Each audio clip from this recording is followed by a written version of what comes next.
Прво скокање и огромна среќа за 24 годишниот кочанец Андреј Митев, кој беше највешт и успеа да го фати Светиот крст од заезерените води на Кочанска река, а по повод богојавление Водици, младиот Митев најдобро се снајде во конкуренција на над 50 пријавени кои оваа година учествуваа во фаќањето на крстот и му се случи првиот обид да му се посреќи.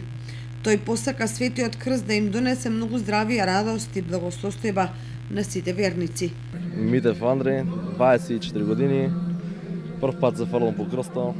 Им сакам на сите здравје, среќа, берекет, мир. Бог се јави нека из многу години на сите. Очекувам здравје, среќа на сите да има тоа. Тоа прво, другото сек си да. Верскиот чин на осветување на Кочанската река со фрлање на Светиот крст во низините води го изврши митрополитот Брегалнички господин Иларион во сослужителство на свештеници од храмот Свети Великомачени Ѓорги. Бог се јави, нека е честит и вечен празникот, мир и благослов Божи на сите луѓе.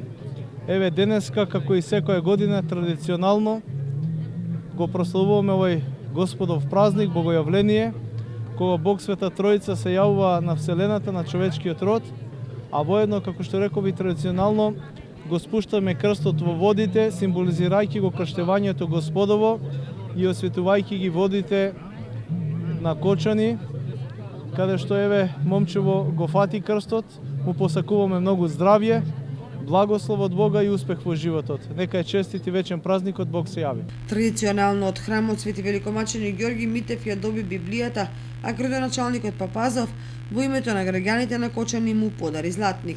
Бог се јави, нека е за многу години денешниот ден, на среќниот фаќач на крстот Андреј, момчето Андреј, нека му носи годината 23-та многу радост и многу среќа за него, за семејството и за сите граѓани. На граѓаните, на верниците на општина Кочани им го честитам денешниот ден, им посакувам исто така многу успех, многу здравје и многу среќа. Компанијата Зегин пак, кој е покровител на водици ширум државата, несреќниот Митев му подари вредносен ваучер.